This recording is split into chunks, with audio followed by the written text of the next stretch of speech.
Hey everyone, thanks for coming to watch. So I've got an update for you guys on this very weird looking non-tropical system that we've got right off the coast of the Carolinas.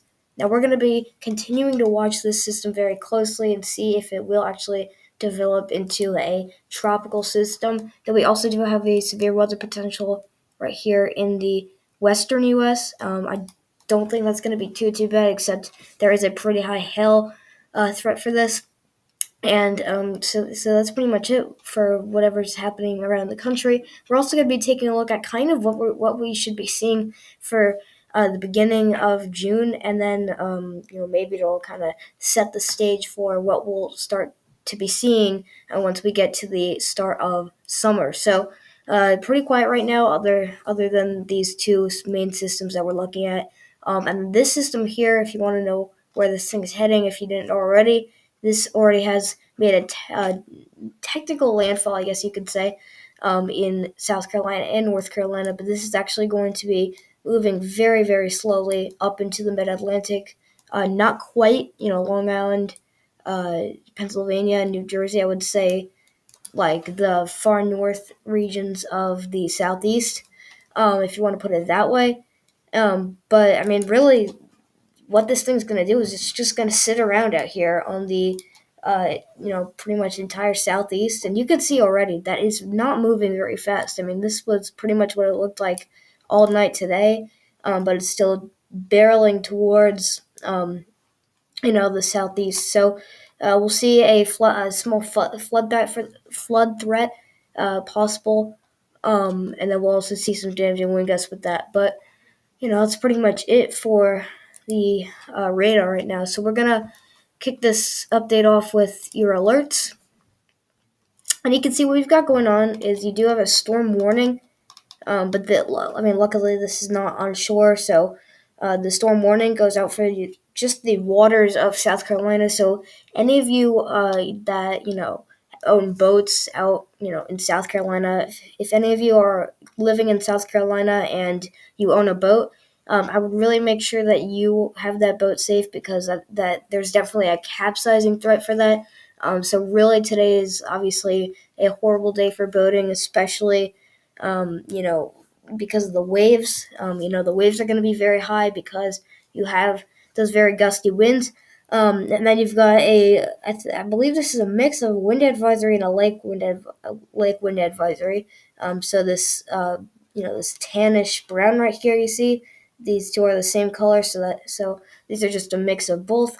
You've got a flash flood warning for somewhere in along the border of southern Nebraska and northern Kansas. This actually was including McCook not too long ago, but I believe that this storm has moved a little bit farther south and a little bit farther east than that area.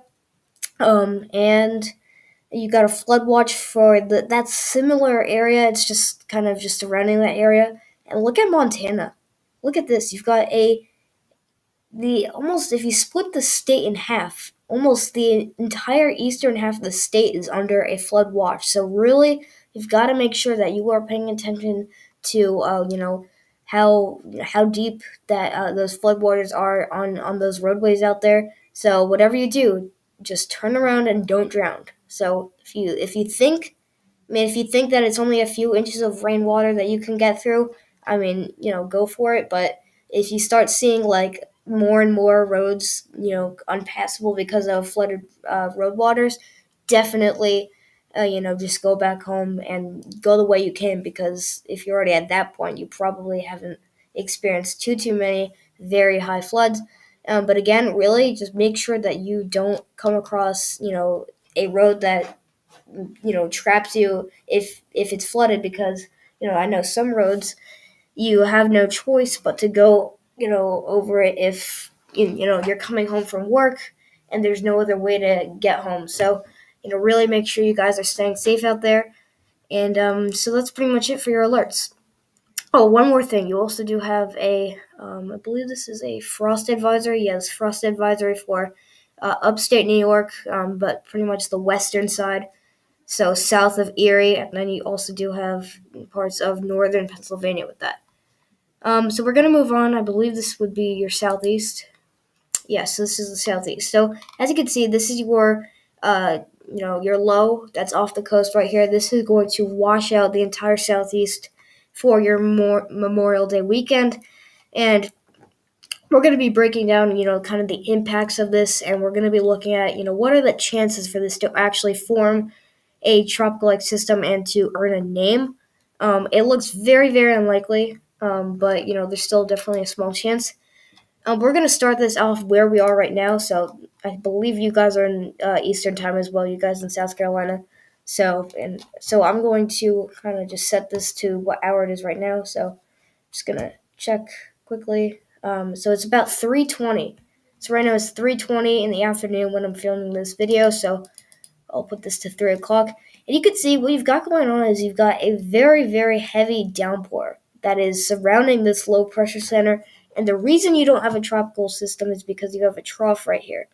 And so that means that there's a lot of warm air surrounding this entire region, but you don't have the entire region surrounded in warm air because there's a little bit of cold air sneaking in the upper elevations of all these states right here. There's just a tiny pocket of cold air that it's like a wall. Basically, once the storm hits the wall, which is like, even closer to the coastline of South Carolina, it's just going to tear this thing apart. And the reason why it's not going to take a jump for the northeast like most tropical storms would, or, tropical-like storms would, is because this wall is literally just going to stop it in its tracks, and it's going to spin around for a few days until it finally, fizzles out.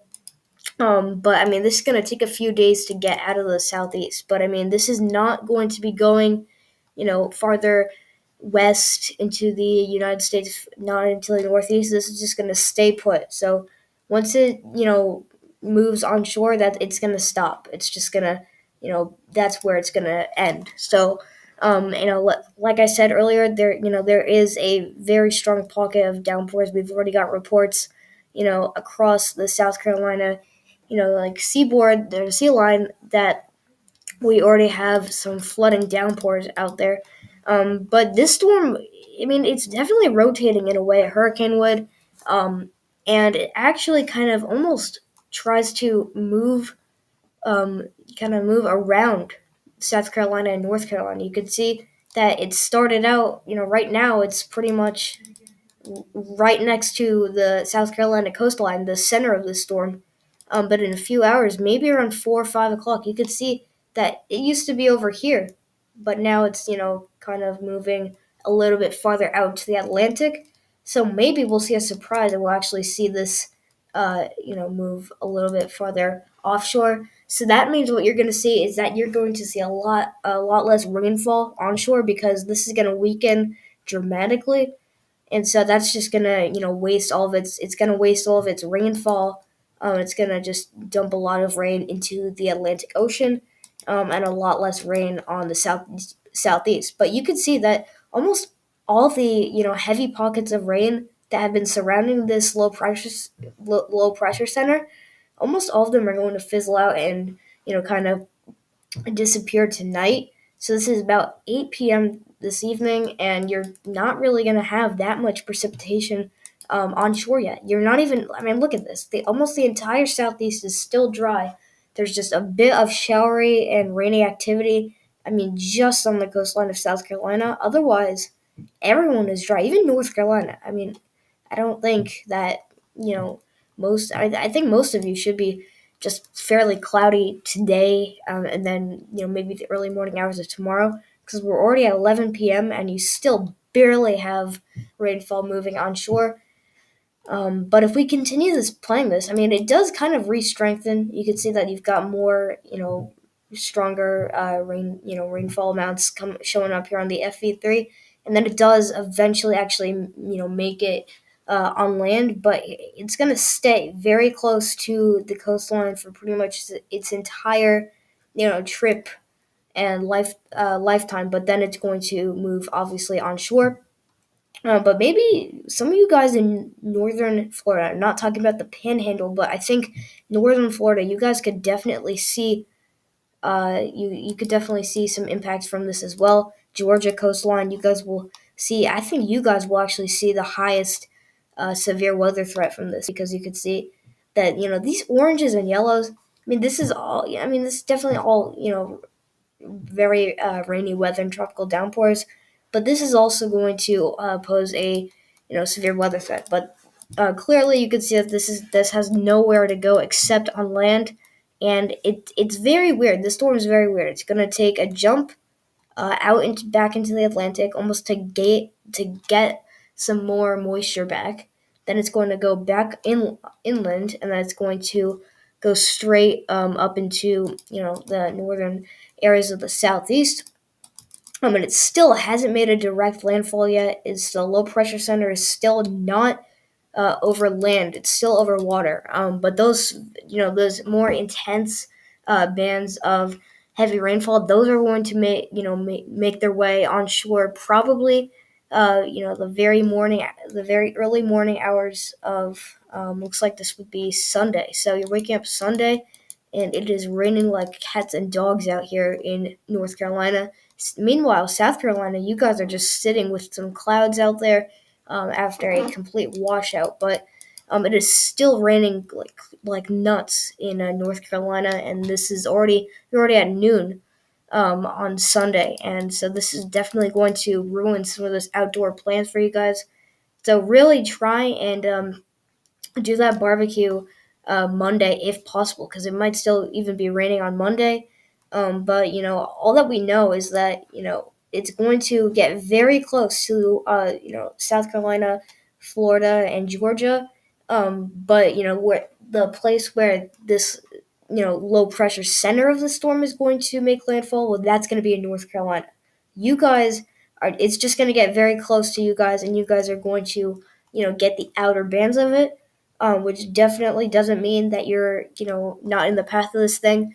The coastal regions of these three states are almost going to be under this, low pressure center of the storm. It's just going to be a matter of, if it's actually going to get that close to the the borderline of these states, or if it's actually going to make its way on land. But it's looking like that's going to be the case for North Carolina. So we don't have any more model run time left on the FD3. So we're just going to move on now to, I believe this is National Hurricane Center. And this is just your outlook for, basically what kind of percentage do we have, and how likely is it for this thing to form something tropical like, and for it to get a name. And so we've got a 10% chance of cyclone formation in 48 hours. So I'm going to read this to you guys. So as of 2 p.m. Eastern Daylight Time Friday, southwestern Atlantic. Disorganized showers and thunderstorms located near the southeastern United States are associated with a non-tropical low pressure area and associated with a frontal boundary. This low is unlikely to become a subtropical or tropical cyclone, since it is forecast to remain frontal while moving generally northward and inland over the Carolinas late Saturday or Sunday. So, what that tells you is that they're not really concerned about this. It's just going to be just a regular rainstorm that tried to form something. I mean, this is really trying its best to do something, because you saw it's moving in different areas. That's because that's showing you that it's moving in different areas to try and find which area above the water has the most moisture for it to soak up. And right now the Atlantic Ocean still is kind of warming up, still getting ready for hurricane season. So I think it's just a little too early for this to form. But I think if it was August or September, I think we would definitely have at least a pretty weak tropical storm with this. But we may even see tropical storm force wind gusts. But the reason why we don't have a real tropical storm is just because there's more there's more reasons why there's more reasons why this isn't a named storm, and it's all because of this frontal boundary, because you have like I said, this wall right here. It's going to slam into that wall, and that's what's going to stop it. And so, regardless, the system is expected to continue producing gusty winds and dangerous surf and rip current conditions along portions of the southeastern United States coast through Sunday. Heavy rainfall is expected in portions of the Carolinas and Virginia during the next couple of days. Hazardous marine conditions are also expected over the coastal and offshore waters where gale and storm warnings are in effect. So that's what we saw in the alert. So if you want to, go back to that part of the video, you can see though that we looked at that. Um, and for more information, you should see products from your National Local Weather Service. And then formation chance out looks like through 48 hours, we only have a 10% information chance. The next 7 days is only 10% chance as well. So, not too bad with this. I wouldn't really be worried about this forming anything. So, these are your classes for, subtropical or subtropical cyclones. So, the best this can get is, post-tropical or a depression. I'd be very surprised if this actually formed a tropical depression. But no, I don't think that this is going to do anything. I think it's just a pretty annoying and wet rainstorm. It's just going to wash out the southeast for your Memorial Day weekend. So we're going to be looking at, kind of just how much rain could fall from this, because we did go over, if this was going to have, the right conditions for it to be named, but we also do. That doesn't mean that we don't have a ton of rainfall falling, and you can see right off the bat that we have multiple inches of rain that's going to fall in the next few days. And you can see it looks like North Carolina is going to be the winner from this. Look at the coast of North Carolina. Three plus inches of rain right here. That is absolutely incredible. Almost 4.5 inches of rain. And then you could see, this is ridiculous. These are going to be ridiculous amounts of rainfall, but this is off the coast of South Carolina. So this is going to be where the storm produces the most rainfall, like what we saw on the FV3 high resolution model. 6 and 20. 20 inches of rain. That is absolutely nuts. You're going to have 15 plus inches of rain off the coast of North Carolina and South Carolina.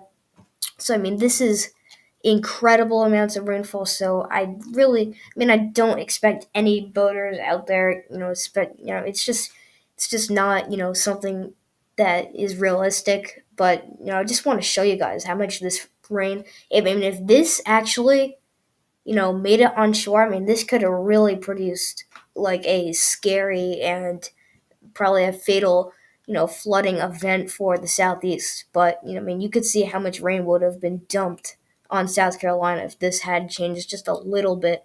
So we're very lucky for this to, drop most of its rainfall offshore. But you're still gonna have, 4 or 5, maybe even 6 inches of rain, across North Carolina and South Carolina. You can see that this little, line of a few inches of rain that goes almost into Virginia, West Virginia, Kentucky, and Tennessee. That's going to be about, maybe an inch and a half to 2.5 inches of rain. So that's a lot of rain for North Carolina. And then South Carolina, you guys could see probably up to an inch, although if you're on the coastline, you could see a few inches of rain. I'm going to zoom in here because I don't know, I didn't realize I actually could zoom in on Pivotal Weather. I don't use Pivotal Weather too much, so I'm still getting used to, using the website. But yeah, so let me get back to the southeast. So this is loading. But yeah, it's definitely going to drop a few inches of rain. We just have to kind of figure out how much rain exactly. All right, so you can see here with a better view. This is just south of the North Carolina South Carolina border, but also on the coastline. This is about almost approaching 3 inches of rain. This little yellow streak, this is anywhere from 3.5 to 4.5, maybe even 5 inches of rain. But look at this. This is less. This got to be less than like 100 miles offshore of South Carolina. Even this like orangish brown. This is 7 to 8 inches of rain. I mean, that is just, I mean, that's incredible. But you could see that I mean, it's crazy how close this thing got to Georgia. I mean, this could have given most of its rainfall to Georgia instead of the Carolinas if this had actually moved inland and, not have done this weird thing where it goes inland, goes, out back to sea, and then goes up into North Carolina. But really, I think that we could have seen inches of rain fall, all across the state of Georgia. But I think everyone's going to see at least an inch of rain, you know, especially for the Carolinas, and then maybe the South Carolina and Georgia borderline. I mean, you guys could see anywhere from half an inch to an inch or an inch and a half of rain. So we're going to move on to the South Central U.S., and we're just going to be kind of looking at, this little severe weather. I don't want to say outbreak, but event that we've got going on today. So let's go right along right here. And you can see that this was 9 a.m. this morning, and you barely had any precipitation right now. Not right now, at 9 in the morning. But you can see that it's actually pretty dry. You don't see much precipitation, although you do have some spotty showers and thunderstorms firing across north central Texas. But soon, these are really going to be, the starters for this system. But if we put this where we are right now, so it's about 3:30, so I'll put this to 4 p.m. You still don't have much activity, but you're starting to see those, showers and thunderstorms start bubbling up across Colorado and then parts of New Mexico. But these are really going to intensify rapidly. You can see that we've got a huge area of concerning looking storms out here. And they've got some curviness on these right here, maybe some long track supercells that we've got going down right here in, it looks like this would be southwestern Texas. But really, these are just going to form a line of storms. You can see this is probably going to be where the damage and wind threat is the highest. And this is across the borderline of Kansas, Colorado, and then parts of New Mexico, Texas, and Oklahoma. So you guys in the panhandle of Oklahoma, you guys will definitely get hit pretty hard. I believe there's an enhanced risk for, this. I think the border of Texas and New Mexico kind of splits the enhanced risk in half. But there's definitely going to be a good round of severe weather tonight. And then we get into the starting of the morning hours of tomorrow. And you're still seeing some of that activity, but it's not nearly as high as, what it's going to be like this evening. And then tomorrow you get your second round with a lot of intense, possible, hail-driven thunderstorms across north central Texas. Those are going to pack a punch. That is going to give you some very, very large, damaging hail. Maybe a tornado or two with this. But, I mean, these two storms down here, this one just south of Texas and then this one in north central Texas, I think the one in north central Texas is really going to be the one that's going to be the most concerning.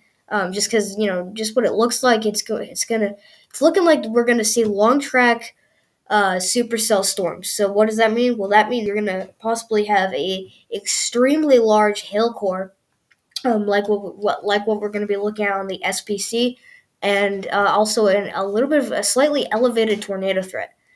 But I'm not going to get further into this because these pretty much will you'll see these storms popping up into the afternoon hours. So throughout today, afternoon hours of today, you'll have those storms, and then they'll fizzle out and kind of, go away tonight. I don't want to say go away, but and then they'll return tomorrow. They'll kind of bubble back up and then fire back into parts of this same region tomorrow afternoon. Then in the nighttime they will fizzle out, and then they'll repeat the process for a few days.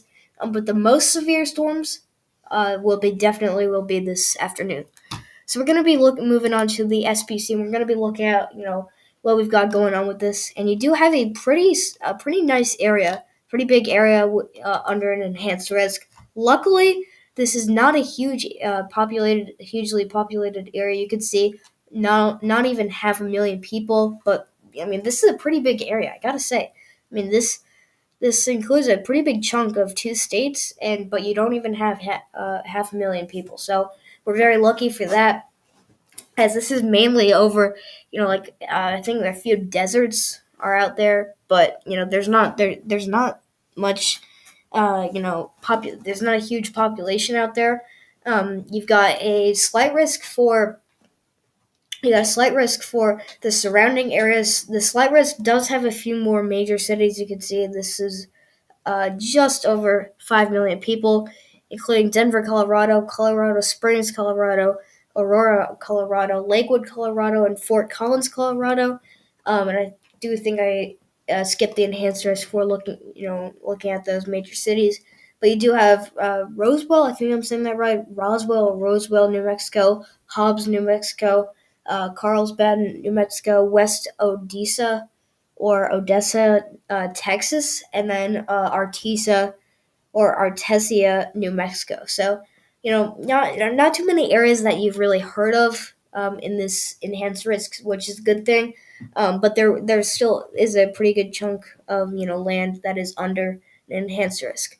And then marginal risk. I mean, this stretches into the north central on Canada, also including that slight risk. You got Miami, Florida down here. I don't know, you might have been confused when I said Miami, Florida. That's because there is another very, very small marginal risk right here in southern Florida. I don't even know how to say this. Hialeah, Florida. I really don't know how to say this. Correct me if you can. Lubbock, Texas, Fort Lauderdale, Florida, and Pembroke Pines, Florida. But really, there aren't too many people under a lot more concerning and severe percentage than what we've got here in New Mexico and Texas. But otherwise, I mean, tornado threat. You can see that there is a 5% risk for tornadoes, but luckily, this is in that very small area. I mean, this breaks down to just over 200,000 people, so not too many people out there today under a tornado threat. 2% risk for the Cheyenne area, and then areas farther south. Then there's 5% risk in New Mexico, and then that wind threat. That's definitely pretty high, considering that you don't really see a 30% risk too much when you have an enhanced risk up for severe weather. But that is pretty similar to what you saw in the enhanced risk, just a little bit smaller.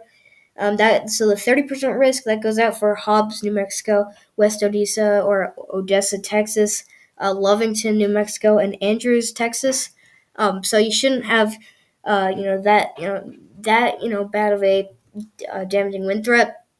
But also look at this. This is a very, very, very small population. And this is almost in the double digits for thousands of people, which is not. I mean, not.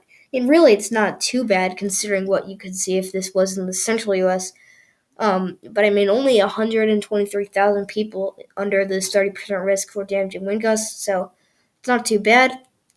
Hail threat, this is really what's concerning to me. You're up to a 30% risk with a hatched risk out here, which basically means this is a higher point of interest in basically where you're going to have the highest damaging wind threat. So anyone that is living in this 30% risk or in the dashed area, the area under dash marks, you guys have a pretty significant hail threat today. So really, you've got to be careful with that. I mean, we looked at those supercell storms or just those regular thunderstorms, but I mean those are pretty serious. Those are midsummer classic kind of storms. So you really need to pay attention and stay safe out there because these storms are going to pack a punch. So just going to quickly run through the northwest because you guys are going to get a little taste of this.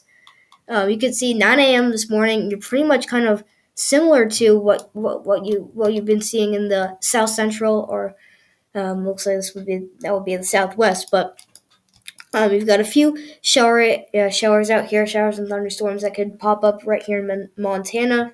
But most of what we're going to be looking at is going to be down in this area of the map.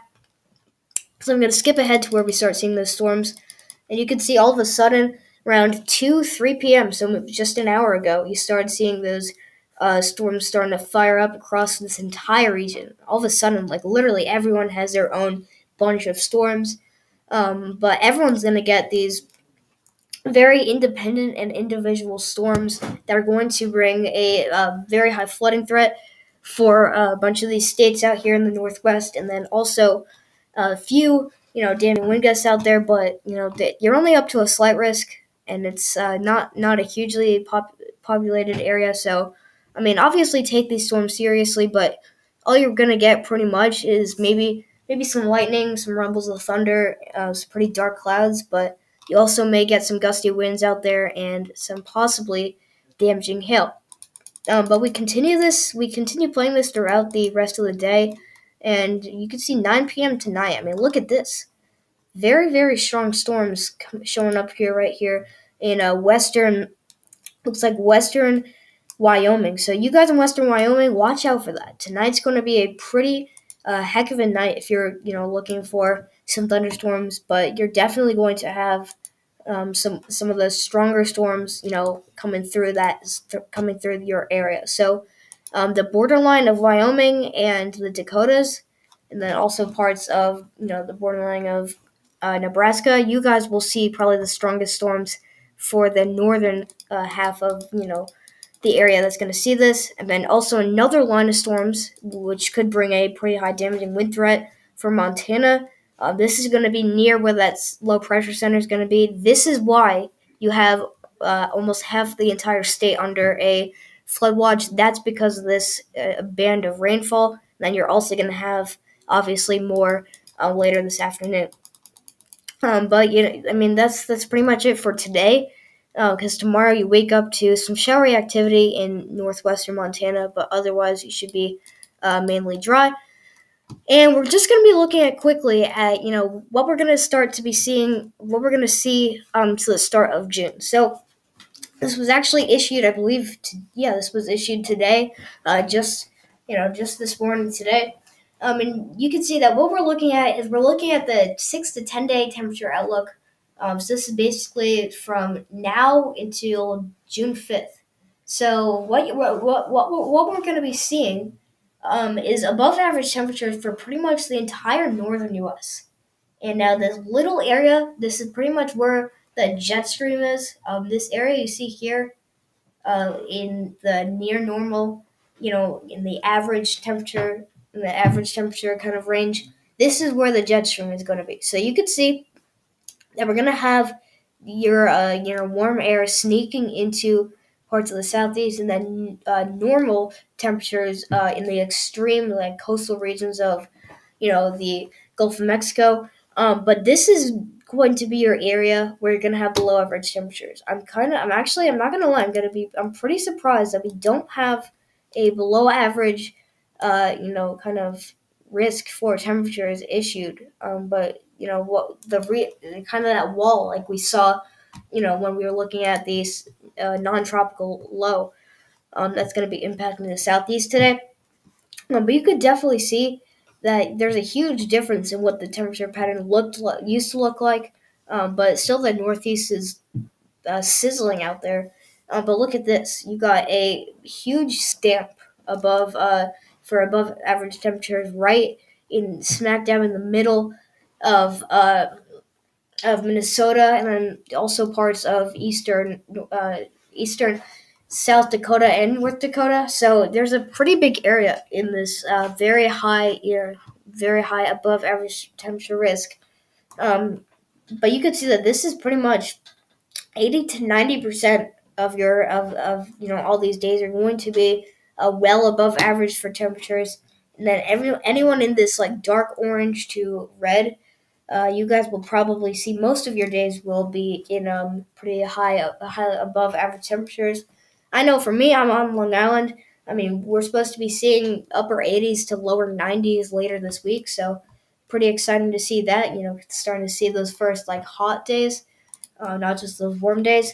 Now look at this Southwest. I think you're finally kind of getting away from this heat wave. Just the western coast. Just these states will kind of draw a circle in the area if you want to know for sure what I'm looking at here. I'll make it green so you can it really stands out. But this entire area. You guys were under a heat wave not too long ago, but it looks like it's going to be moving away, especially for the southwest U.S. You guys are almost in at 60 to 70% risk for below average temperatures, especially across the New Mexico and Arizona area. And then you're still in above average temperatures though for the northwest U.S. So it's very interesting to look at what change we're going to be seeing in the weather pattern, but it's also interesting to look at kind of where this jet stream is going to be, and you kind of just see that by looking at the temperature map.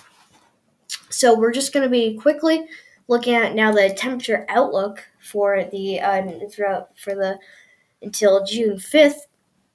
And you can see that you've got very, very high above average, precipitation out here for Nevada, Utah, California, and then also parts of Colorado. So you're going to have a lot of, a bunch of storm trains that are going to be plowing through this entire area. This is basically what it's going to be like. Is it's going to be day after day, storm after storm. And then just up here in like the Seattle area, this is a very, very small area, but just in the northwestern tip of Washington State, you will have a little bit of a drought below and near normal average for precipitation until June 5th. The northeast, some of you, closer to the coastline are in near normal, but areas farther west, you guys will be in below average conditions for those that precipitation. Southeast, you guys are in either near normal if you're farther north, or in above average, precipitation if you're farther south. And that's pretty much it. So it doesn't look too weird out here for the precipitation outlook, and same thing for the temperature outlook. So not too bad. So I think that's all I got for you guys. Thank you so much for watching. If you haven't already, like, share, comment, and subscribe if not subscribed to the channel. I'll see you guys in the next video. So we'll continue watching this coastal low out here in the southeast, but I really don't think it's going to form. So regardless, I hope you guys enjoy your Memorial Day weekend and have a great day.